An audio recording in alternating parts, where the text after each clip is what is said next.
If you live in Alberta, you probably over the last 2, 3 days, you've been following this scandal around the provincial government's AI and data center strategy. And this falls squarely on the shoulders of Alberta Premier Danielle Smith.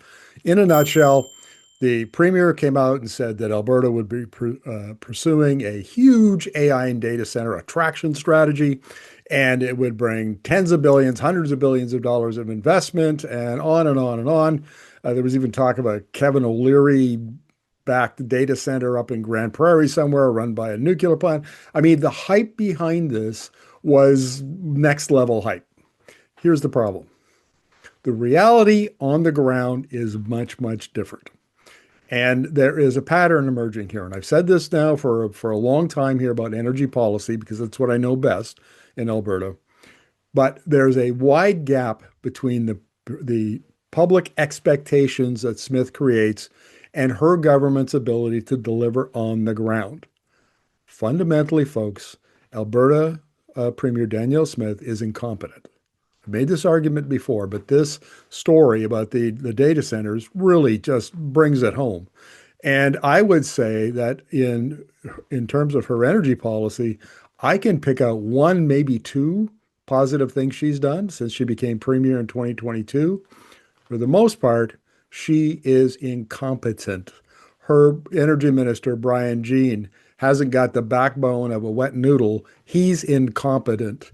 Her environment minister, Rebecca Schultz, is more a cheerleader for the oil and gas industry than a champion of the environment. She is incompetent. This is a major problem. So here's the issue. What Smith did when she was bragging about all of this, okay, so people took her seriously. And companies came with 16 gigawatts of proposals to the Alberta Electric System Operator, AESO. And the problem is the entire provincial power grid, which is fairly big and has more than any other province, has a very heavy industrial and large commercial load. About, depending on who you talk to, but maybe 60, 70, 75% of it is industrial as opposed to residential. So this matters. The problem, so the problem is you've got 12 gigawatts of demand, and now you've got an additional 16 gigawatts of proposed demand from these data centers. And as a result, AESO has had to put in a cap of 1.2 gigawatts of projects that they'll entertain for the next little while. That's 2 projects. So AI data centers are going bananas all over the world. And it's an important part of economic development strategy because it's not just the employment, it's that the location of the data centers unleashes the power of the regional or local AI industry. When you have that capacity for number crunching next door, then you develop your own cluster of AI companies. And Edmonton is already a world leader in some areas of AI. So the strategy makes part. It's the execution of the announcement into a strategy, into policy, and then implement you have a plan and implement the plan. That's where she absolutely falls on her face. It's so bad that we've come here at Energy Media, we've got a name for it, Bragawatts. Bragawatts. That's what she's all about. She brags, and then the implementation of the brag, which is generally out of sight of the public, out of sight of the news media, because, they go to the press conference, my journalism colleagues, and they report the bragging, but they very seldom report about what happens after the bragging. Okay, so I'm going to make 3 points. Bragawatts confuses announcements with strategy. And and then she treats the way Smith thinks of the grid is, 50 years old. She's got outdated thinking around the grid. And there is a way to fix this. There is a way for the government. It's called industrial strategy and policy. Governments all over the world now are using it. Europe uses it. China uses it. Other Asian countries use it. And we know how to do this stuff. This is not rocket science. And we'll talk about that in a bit. Okay, so essentially what she's done with the Bragawatts announcements is create hype, and it's like a speculative land rush on the grid. And so they've got this hype. And I have to say, a couple of years ago, I sat down with the engineer at ASO, who's in charge of managing the overall provincial grid. And at that time, like I was interviewing folks in Texas and California and BC and other provinces, and getting a sense of how the different jurisdictions are handling the increased demand that's created by electrification and uh, primarily at that time was electrification. Then, of course, the data centers have come on top of that now and just supercharged electricity demand growth far higher. We did a story last week with Ed Hurst from the University of Houston. Texas next year is going to have 14% increase in demand growth. And this comes at a time when it was 0% for the last 15 years. And the reason things are changing is because everybody's driving an electric vehicle and everybody's putting in heat pumps and everybody's electrifying their businesses and so on and so forth. And then you throw data centers on top of that. And next thing you know, you've got demand out this, you know, out the ceiling. So, okay, so that's a problem. And governments have to manage that because at the end of the day, they either regulate or they own the wires and the transmission, the distribution system, the transmission system, the power generation, or the market, all of that kind of stuff. Government plays a big role in this. It doesn't matter where you are in North America. Different systems, but governments you can't have the premier running around making these bragawatt announcements because it has real world consequences. And here's an important point. This kind of approach signals a government addicted to private sector wish casting instead of evidence-based planning. And dear God in heaven, I see this all the time with the Smith government around oil and gas, where they rely on the most bullish, robust, uh, uh, not forecasting, but modeling, future modeling scenarios from OPEC and so on. I've dealt with this many times. You can go back and see the videos that I've done, and they're wrong. That's the problem. And they talk about them as if this is the future. They know it's going to be the future. Smith says, she quotes Saudi energy minister for crying out loud, and it turns out to be all wrong. So this is a major weakness of the Smith government. And I dare say you see it in other areas like public education and health as well. But I know it best in energy, and I can tell you it is a disaster. Okay, second thing. She treats the grid like an infinite resource rather than a strategic asset. I mean, look at what she's done. The renewable energy moratorium from 2024, which is now, I mean, it's essentially kneecapped the fastest growing source of power generation, renewable energy in Canada, has now been cut right off at the knees. Look at her fixation with SMRs. Now, small modular reactors might be sometime in the late 2030s, early 2040s, might be able, fulfill their promise of being built in modules, reassembled. They're small, maybe up to 3 megawatts of capacity, that kind of thing. We haven't even got one anywhere in the world yet. Ontario is building the first one. It's not going to be on stream till 2028, 2029.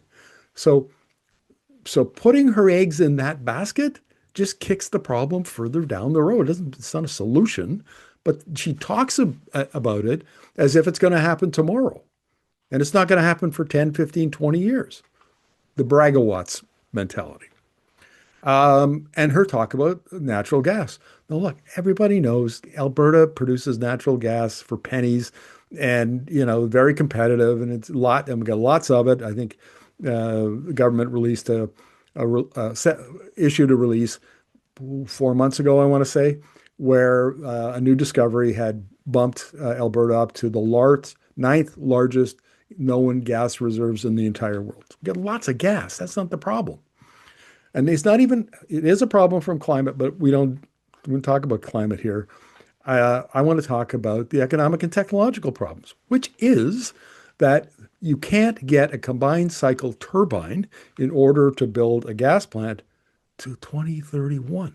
They're back ordered. I mean, this explosion of electricity demand that we're seeing here, we're seeing in Texas, we're seeing in California, we're seeing all over the world.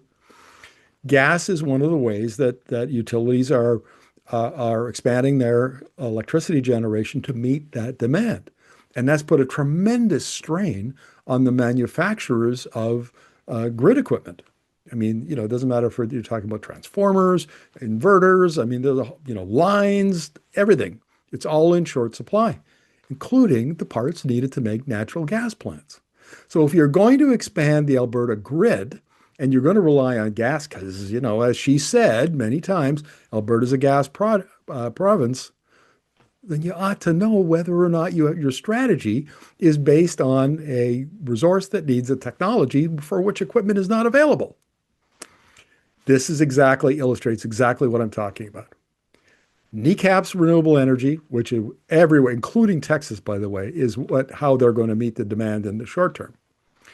Fixation with future technologies that are decades away and relies on a resource for which there isn't enough equipment to provide the kind of power generation that's required. This is just a disaster. Now, she's talking about data centers maybe should bring their own power. Okay. Does that sound to you like a strategy that most data center companies are going to jump all over? I mean, they're data center companies. That's what they do. They build big buildings with servers that all work together and provide data crunching. They're not power generation companies. So yes, it's happening the odd place here and there, but it's not a strategy. It's not a good strategy, is my point. The grid, the Alberta grid, it can't handle it. They can't, they haven't, their processes for connecting new projects is poor. They've got uh, market problems. Do you remember the premier announcing what it was back in the spring that, this new market design and the experts I talk about, because Alberta has an electricity only power market, the design for generation, the wholesale market and so on is really important, and it's poorly designed. It's designed to meet the needs of the utility generators, not of the consumers like you or industry or whatever. Anyway, so the risk here, I mean, she was talking, I don't know, a couple of years ago when they had that really bad cold snap and the grid came like this close to collapsing, in the middle of minus 47-degree temperatures in the middle, January, February. Well, that's going to become a regular feature if she doesn't smarten up and stop with these Bragawatt announcements and putting a lot of stress on the grid without putting the resources in to fix it and re-engineer it for the modern conditions, modern demand growth. Okay, number three, industrial strategy. So it used to be 40 years ago, 50, 60, 70 years ago. South Korea is an example. You basically the government says, okay, we want to get into shipbuilding, we want to get into heavy industry, we want to get into automobiles, whatever it is. And the government picks a national champion.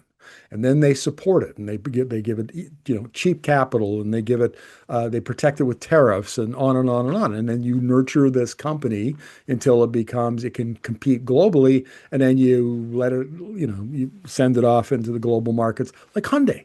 That's what they did in Korea with South Korea with Hyundai. And now it's a big contributor to their economy. But that went out of fashion in the beginning of about 1980 with election of Ronald Reagan and Margaret Thatcher in England and so on. And it was the market only, and government's role is to look after monetary policy and regulate, not much else, and spend, but not provide not do anything else interventionist in the economy. And then along came China about 15 years ago and said, hey, no, we're going to do this differently. And so they came up with an industrial policy that supported their solar panel manufacturing, their wind turbine manufacturing, and their battery manufacturing, and their electric vehicle manufacturing. Now they're a global manufacturing powerhouse in all of these energy technologies. Other countries have then stepped in and said, okay, we're going to do that, but we're going to adapt it a little differently. So I've interviewed Professor Bentley Allen from Johns Hopkins and the Transition Accelerator, which ironically is located in Calgary. And he has said, look, no, we have a modern way of doing this. The government provides leadership. Absolutely. It says, we want to do a critical minerals strategy. So right from the mining of the minerals to the refining of those minerals into battery metals. And then we're going to make battery cells out of the metals. And then we're going to make packs out of the cells. And then the packs will go into electric vehicles. That's the supply chain. And we're not going to do it all ourselves or support one company. We're going to bring all the stakeholders together, and not just the business stakeholders, but labor and civic society and First Nations and on and on. You get them all in, you get them coordinated, you get a strategy, you get a plan to implement the strategy, and government plays its role. Government puts in policy and regulations. It provides some financial support, and bada boom, bada bang, you've got yourself a critical mineral strategy and the beginning of a battery supply chain. That's a rational approach to this. And if the Smith government had done that, if they got all the stakeholders together and said, we have a strategy and we want to increase the number of AI data centers in Alberta.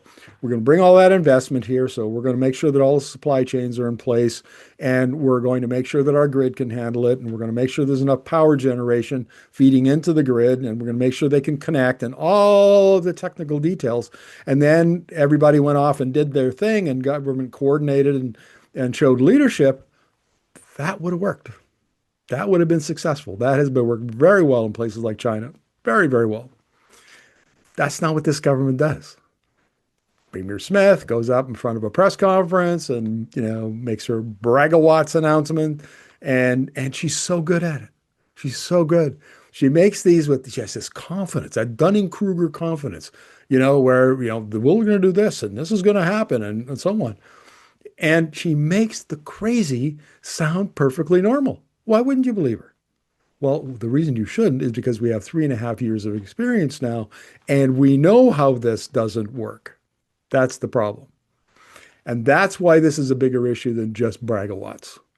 It's like economy watts or something, where every file that she touches or that her government touches, they bring this braggadocio, the Bragawatts approach to it, and then screw it up. And the only ones they don't screw up are like the oil and gas industry, where they just give the industry what it wants. And so it looks like everything is going tickety-boo until you open the hood and have a look underneath it and go, ooh, oh, that's not great. So this is a real problem. And I don't know how Alberta's going to fix it. But one of the first things they should do is stop relying on hype. Don't become a hype machine, which just seems to be second nature to her. I mean, she was a radio talk show host. What else would she do than hype, I guess? It needs a real industrial strategy. Now, I have read the government's emissions reduction and responsible energy development plan. Came out a couple of years ago. Thumbs down. It sucked. In fact, I had one of its authors email me, drunk email late on a Saturday night, go figure, and his defense of it was atrocious. My thought was, if this dude had a hand in writing that plan, that explains pretty much everything I needed to know about why it was such a bad plan to begin with. So they need to come up, if this government is at all possible of doing credible policy development, start with a strategy, then a policy, then do the organization, bring in with the things that you need, all of that kind of stuff I talked about, they could pull this out of the fire, not just for the Bragawatts problem, but for oil and gas and all sorts of things. The problem is they probably won't. They're utterly convinced of the superiority of this particular approach. How do I know? Is because I follow this stuff and report on it all the time. And more often than here's something, I don't talk about this a lot, because as a journalist, you talk about what you can put on the record or something that appears in data or that something appears in credible reports. You don't deal in gossip. Like there's a well-known site, and God bless him, Nate Pike does a great job, but he's not a journalist. right? He's a paramedic turned into a kind of a host, a podcast host. And he'll say, DMs are open, or from the DMs. You can't do that when you're a journalist. You have to verify this stuff. But I'm going to let you in on a little secret because the credibility of the people who are starting to show up in droves in my DMs are really credible and high. Okay, these are people that I know their name, I know where they work in the government or industry, and I have no reason not to believe them. And plus, what they say, sort of lines up with, and they're desperate. They are upset because what they see inside the machine is cause for great concern. And so what I'm telling you on the well, you see the outside, the machines, what the machine has said, what it's doing, by machine, I mean the Alberta government, is bad enough. Well, inside the machine is just as bad, if not worse. So this is a fiasco, a cluster fiasco. There we go. We coined a new term. It's a cluster fiasco of epic proportions. And Albertans will probably, just go, oh, okay, well, still doing okay. We'll just leave it at that. But I'm telling you, folks, this is a recipe for disaster because the chickens eventually come home to roost. And these ones are starting to light on the roost already.